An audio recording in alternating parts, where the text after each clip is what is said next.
Ex-President Jonathan proposes two buildings in Abuja to display pictures of leaders who contributed to Nigerians' problems.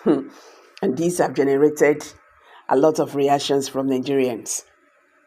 The former president, Goodluck Jonathan, has suggested that Nigeria should create two buildings in Abuja to display pictures of individuals who have contributed to the country's problems. He argued that such an initiative would ensure that descendants recognize the negative roles their forefathers played in Nigeria's history. Speaking at the book launch of the former Inspector General of Police, Solomon Arese, in Abuja on Tuesday, Jonathan criticized Nigerians for tolerating bad behavior from political leaders. He insisted that political leaders would act responsibly only when citizens begin to reject misconduct. We Nigerians celebrate the wrong thing, and I believe one day the country will get to the level where people will reject bad behavior. And when we get to the level that we reject bad behavior, this issue will not happen again, he said. Maybe one day we have two big buildings in Abuja where we put pictures of people, whether dead or alive, who have messed up this country, so that their grandchildren will know their forefathers were part of Nigeria's problems, he stated. Jonathan strongly opposed the use of military personnel for election duties, stating that it overstretched the armed forces.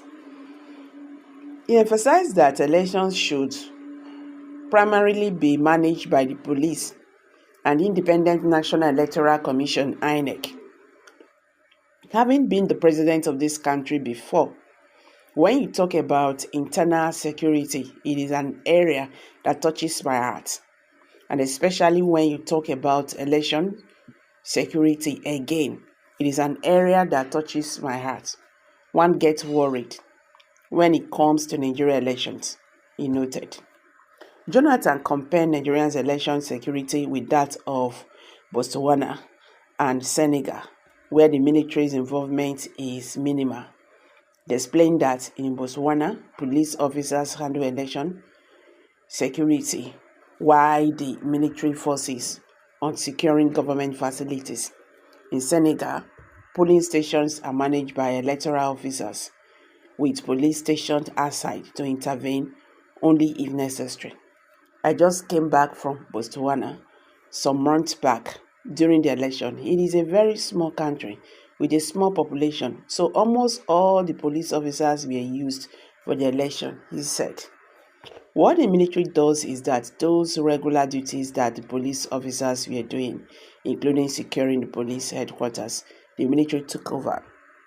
Speaking at the same event, the 2023 Labour Party presidential candidate Peter Obi stressed that the credibility of elections depends on the leadership overseeing them.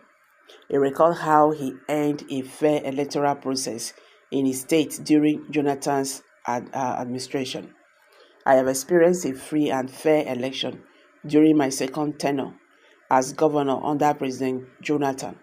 I approached him and said, "Mr. President, I don't want a single vote that does not belong to me. Let the election be free and fair," Obi stated. He recounted how Jonathan intervened when members of the ruling People's Democratic Party (PDP) attempted to interfere in his state's election.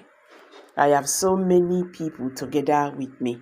Even when his own party, people PDP, came to my state, I called him and said, 'Mr. President, I am in my village. I don't want people wandering around in my state.' And within a few minutes, he called them and they left the state," he reviewed. Obi further argued that electoral credibility is determined by the integrity of those in charge, adding that addressing corruption among public officials would possibly impact security.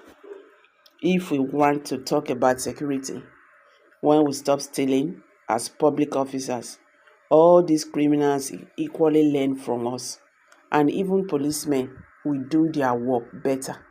Election policing is easy. if we have people who are not ready to manipulate the election, he concluded. I think it will be good, it will be nice though. That suggestion will be fine. That there will be a big building in Abuja. All the bad leaders in Nigeria, whether bad and alive, whether bad or alive, their names will be, will be there. When your children grow, your great grandchildren will still come, they will see your name as a bad leader. It will make people to sit up. It's laughable anyway, but it make people to sit up. Nigerians don't they name them one after the other. I bet make we not just go there. Drop your comment below in the comment section. Please don't forget to give us a thumbs up. Share this video, make it go viral. Let Nigerians understand what is happening today in the Nigerian political landscape. Thank you and bye for now.